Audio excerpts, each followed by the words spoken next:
Okay, I started recording earlier, but my mom texted me and I had to move out of the tab, and then it ended the recording and I was like, are you kidding me?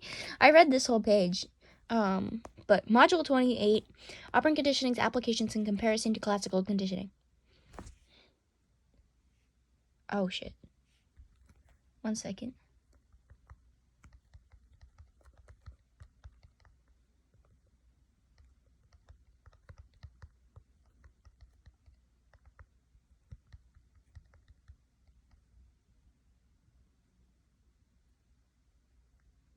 My mom's texting me again.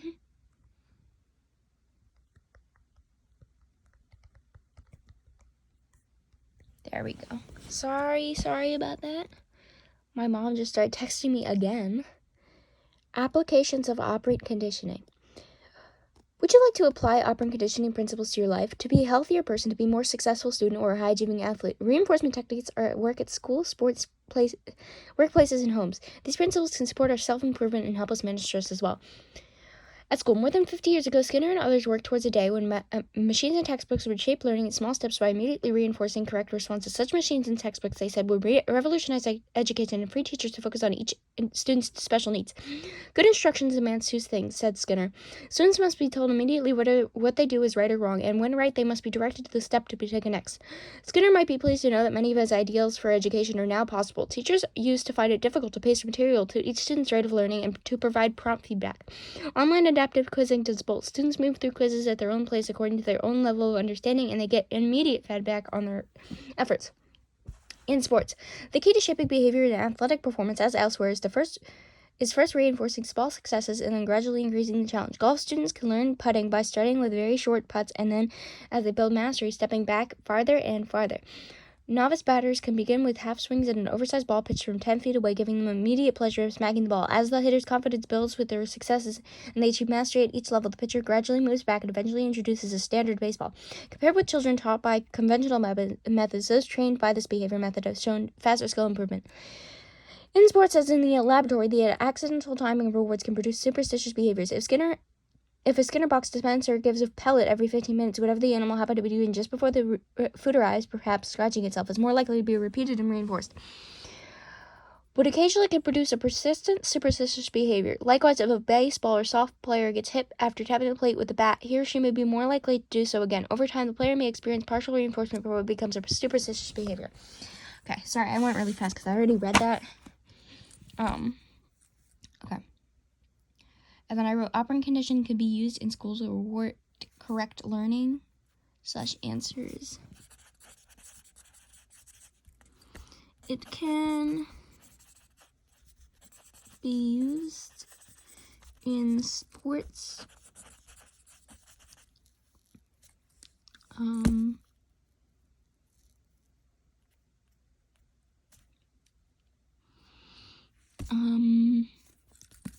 to learn quicker.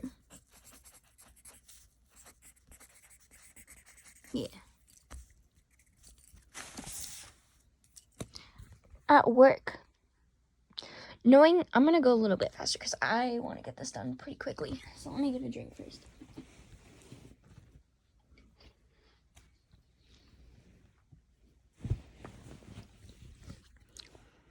At work, knowing that it reinforces influence productivity, many organizations have invited employees to share the risks and rewards of company ownership.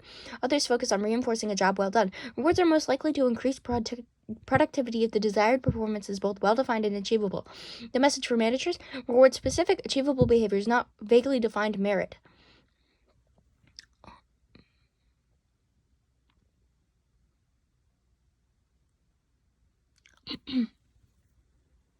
Sorry. I was just thinking about something. Operant conditioning also reminds us that reinforcement should be immediate. IBM legend Thomas Watson understood this. When he observed an achievement, he wrote the employee a check on the spot. But rewards need not be material or lavish. An effective manager may simply walk the floor and sincerely affirm people for good work or write notes of appreciation for a completed project. As Skinner said, how much richer would the whole world be if the reinforcers in daily life were more effectively contingent on productive work? Okay. So I'm also going to write about superstitious behavior. So, superstitious superstitious. Wait, how do I spell that? Superstitious. There we go. Behavior results from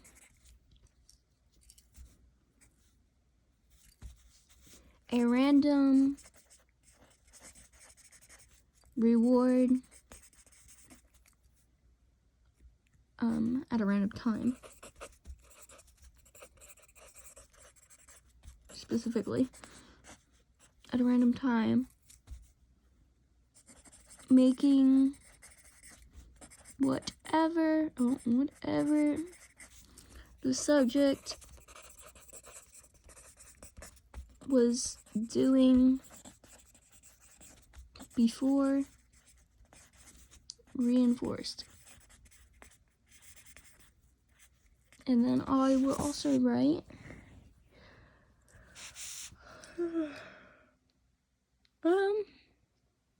actually no, I don't think I need to write anything else. Okay.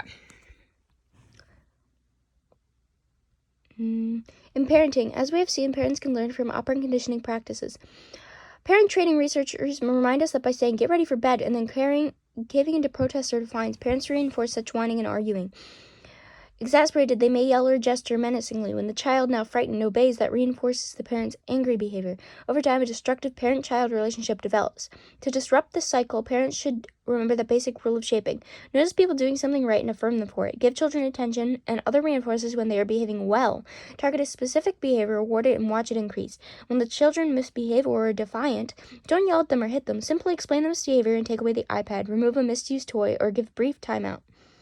For self-improvement, we can use operant conditioning in our own lives. To build up your self-control, you need to reinforce your own desired behaviors, perhaps to improve your study habits, and extinguish the undesired ones. To stop texting while studying, for example.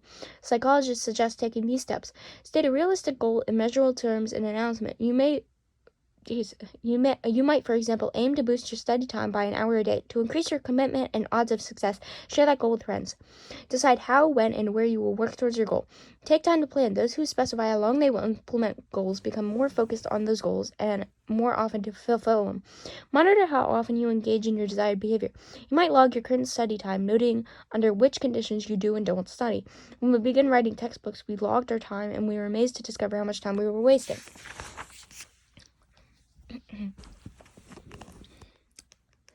Reinforce desired behavior. People's persistence towards long-term goals, such as New Year's resolutions to study or exercise more, is powered mostly by immediate rewards. So, to increase your study time, give yourself a reward, a snack or some activity you enjoy, only after you finish your extra hour of studying. Agree with your friends that you will join them for the weekend activities only if you have met your realistic weekly studying goal. Reduce the rewards gradually. As your new behaviors become more habitual, give yourself a mental pat on the back instead of a cookie.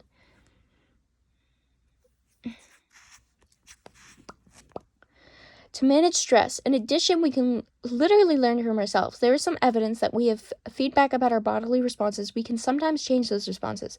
When a few psychologists started experimenting with the idea that we could train people to counteract stress, many of their colleagues thought them foolish. After all, these functions are controlled by the autonomic nervous system. Then, in the late 1960s, experiments by respected psychologists made the skeptics wonder. Neil Miller, for one, found that rats could modify their heartbeat if given a pleasurable brain stimulation when their heartbeat increased or decreased. Later research revealed that some paralyzed humans could also learn to control their blood pressure. Miller was experimenting with biofeedback, a system of recording, amplifying, and feeding back information about subtle physiological responses. Biofeedback instruments mirror the results of a person's own effects, thereby allowing the person to learn techniques for controlling a particular physiological response. After a decade of study, however, researchers decided the initial claims for biofeedback were overblown and oversold. In 1995, National Institutes of Health panel declared that biofeedback works best on tension headaches, and simple methods of physical activity and relaxation, such as exercise and meditation, can help us keep our stress levels under control. Okay, let's write some stuff down. Let me get a drink first.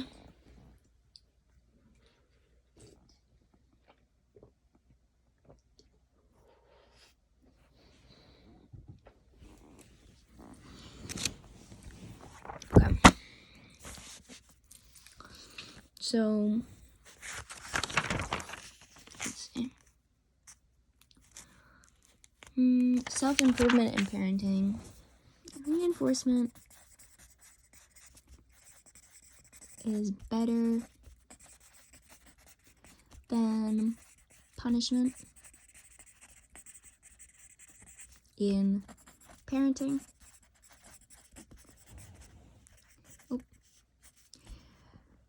In self-improvement,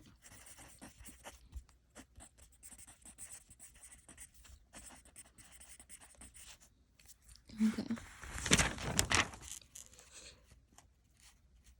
Make a goal, outline the goal, monitor, make a goal, realistic goal, outline the goal,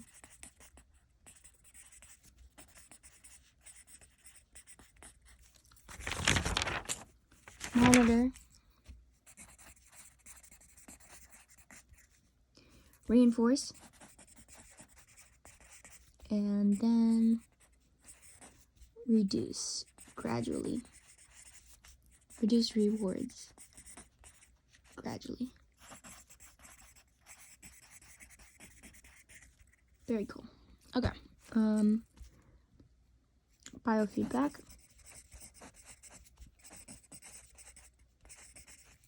Is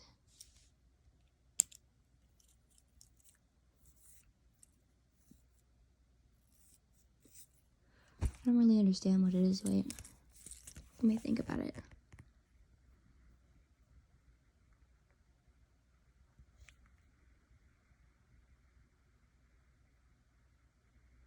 Oh, there's a little thing. So, display signal, receive signal, amplifies, processes, feedback. Oh, so it's like you can control it yourself. Okay.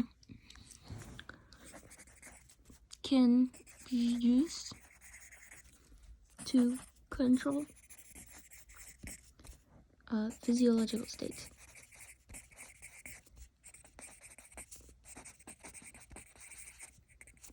Okay. Let's see. Contrasting classical conditioning and operant conditioning. Oh, let's focus. Both classical and operant conditioning. Whoa, my cameras are jumping around. Both classical and operant conditioning are forms of associative learning.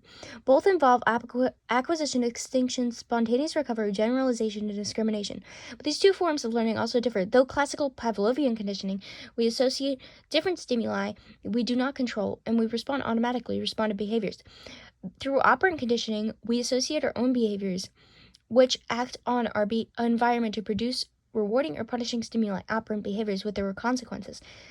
As we shall see next, our biology and cognitive processes influence both classical and operant conditioning. And there's a little comparison chart. Voluntary, blah, blah, blah, blah, blah. You can pause if you want to look at it. Turn your phone sideways. There it is. Very cool. Alright. I'm not going to read it because I get it. Oh, that's it. Very cool. Okay. This one's a bit shorter. Let's see how big the next one is. I'm pretty sure it's pretty big. Oh yeah, module 29 has like 14 words, doesn't it? Or something. 1, 2, 3, 4. Okay. 5, 6, 7, 8. Jesus. 9, 10. Oh my god. Okay, so it's 10 pages. That's actually quite a bit. I don't think I'm going to do this one tonight. Because I waited until the last minute because I accidentally fell asleep as soon as I got home. You know, like a normal person. But yeah. And then after that, we just have the next one. I think the last one's also kind of short. Oh, shoot. Let's go all the way over here. Oh, am I already on it? Wait, I might be. 29. Is that the one I'm talking about already? Wait. Yeah, we just did 28, so this is 29. Wait, I didn't go far enough.